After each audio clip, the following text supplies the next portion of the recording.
fire sign, Aries, Leo, and Sagittarius. Kumusta po kayo guys? Okay, so fire sign, maraming salamat po sa walang sawang pagsubaybay sa ating mga reading.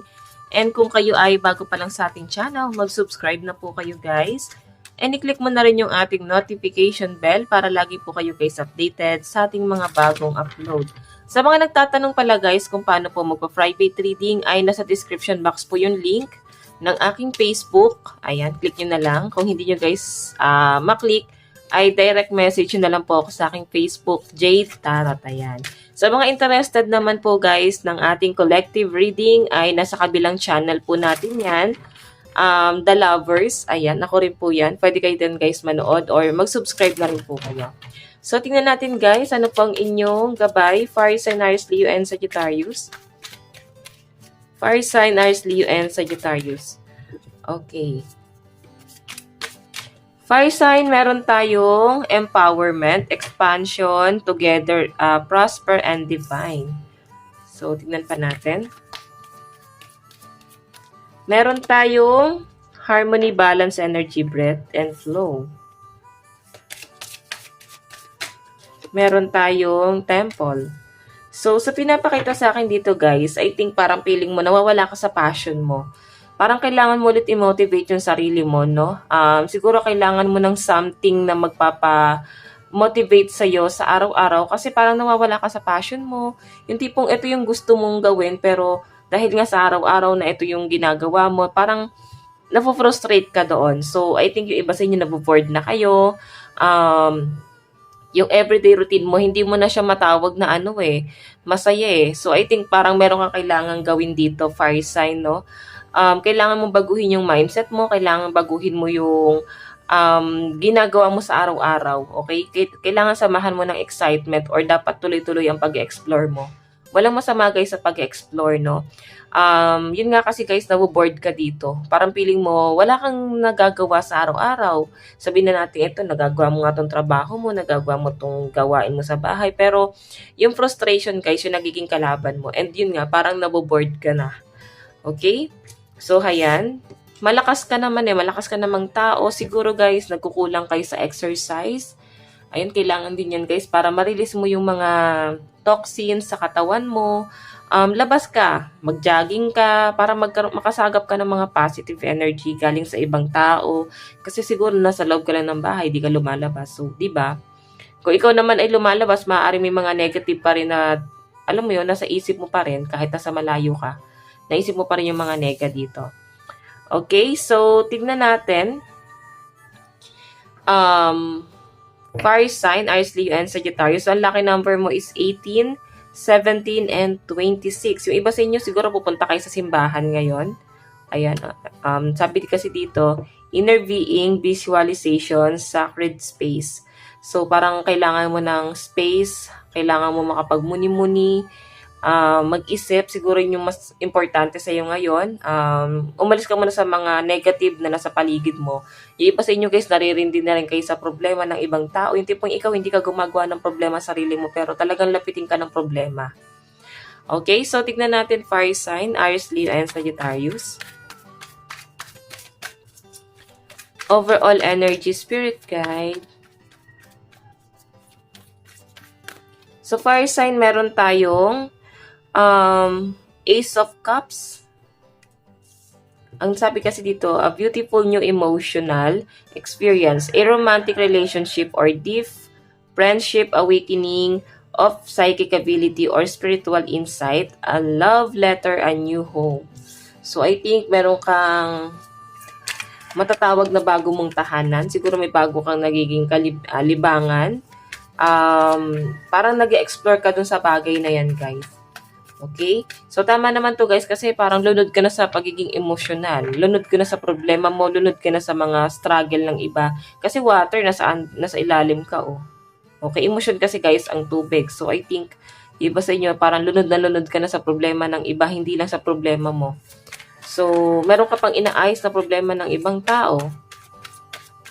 Tignan natin. Meron tayong, ayan, may celebration na magaganap dito guys. Parang may lalakarin ka ngayong araw. Oh, parang iba sa inyo guys. I think meron kang pupuntahan na celebration, birthday, gatherings. pwedeng na-invite ka dito sa gatherings na to, guys. Okay, yung tipong tahimik ka lang pero dahil nga gusto mo sumama, sige. So, ayan guys, iwasan mo din daw yung pagiging sensitive. Yung tipong meron ka lang narinig na hindi mo gusto, para bang nakakapag-rebat ka ng hindi maganda or nakapagbitaw ka ng mga salita na hindi maganda, guys. Okay, so yun yung kailangan din iwasan ng mga fire sign dito. Yung iba sa inyo guys, siguro meron kang iniisip na isang celebration dito and sobrang excited ka rito sa bagay na to.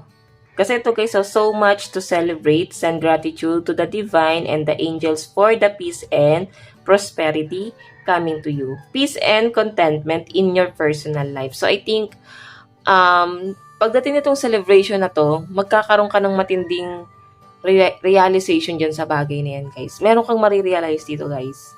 Sa pinapakita sa akin ng inyong energy.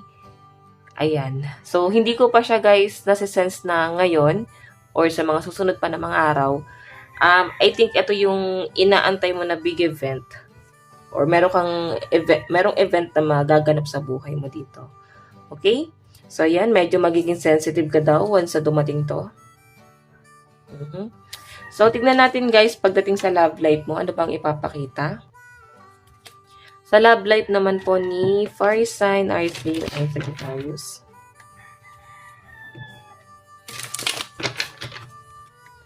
Love life po ni fire sign, Aries, Leo, and Sagittarius.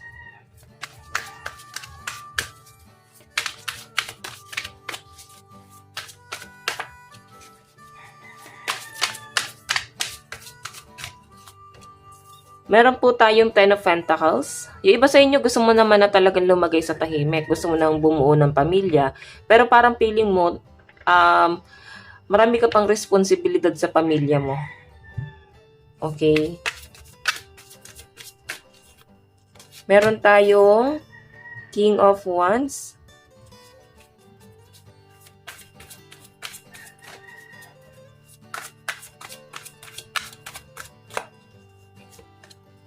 Meron tayong The Hierophant. Kuha pa tayo ng isang card. Fire sign. Meron kang dapat pag-isipan dito, fire sign, pagdating sa love life mo. Kasi dalawang tao itong nakikita ko. Someone na binibigyan ka ng magandang advice para sa buhay mo. I think, ano siya guys, mas ahead siya sa'yo. Okay? What I mean, malaki yung age gap nyo. Pwede ikaw yung mas matanda or pwedeng siya yung mas matanda sa'yo.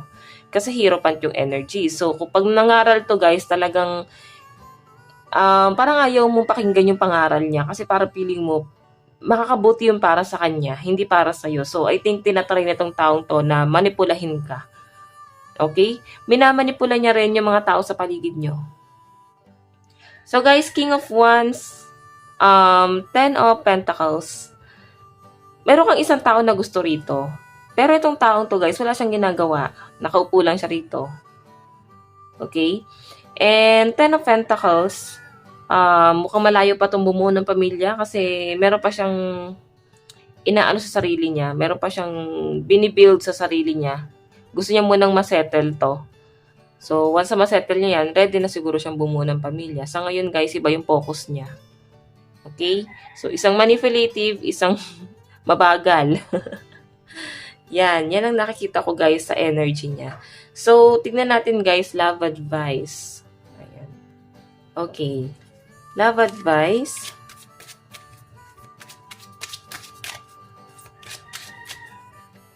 Meron tayong wedding. This situation involves marriage. So, meron daw dito guys may engage or pwedeng kasal kayo nitong taong to. Or pwedeng siya yung gusto mong makasama or pwedeng engage na kayo. Tignan natin ha. Codependency. Okay. Kung makikita mo, fire sign, pwedeng siya to or pwedeng ikaw to. Siya pa rin kasi yung inaantay mo. I think ex mo na itong tinatanong mo. Ex mo na itong tinatanaw mo. Codependency. So, I think dumedepende ka pa rin sa kanya. Pwedeng, pag sinabing dumedepende, pwedeng tinitignan mo pa rin siya rito. Hoping ka pa rin. Or pwedeng siya tong hoping. Okay? So, baliktarin nyo na lang guys yung sitwasyon. Kung hindi man ikaw yung parang asang-asa, baka siya to. So, I know, addiction are affecting your romantic life. So, meron kang addiction, meron siyang addiction, or kung sino may addiction dito, guys. Or may ginagawa na maaaring hindi nagustuhan ng isa. So, I think may potential naman dito sa relationship na to. Yun nga lang, guys, maaaring ang nakita kasi ng isa kung ba't parang umurong siya, hindi na niya nilaban. Kasi parang may addiction. Maaring may nangyari, may naganap na pwedeng hindi niya kinatuwa para sa connection yung dalawa. Hindi siya naging sang-ayon. Okay, so tignan natin guys ang inyong advice. Meron tayong push through any insecurity. So, yung iba sa inyo guys, kung nagkakaroon ka ng insecurity, siguro ito yung kailangan mong i-work out, fire sign, na ma-release sa'yo or mawala sa'yo. Okay? So, fire sign, ito lang naman po ang inyong reading hanggang sa muli. God bless and love you all. Thank you.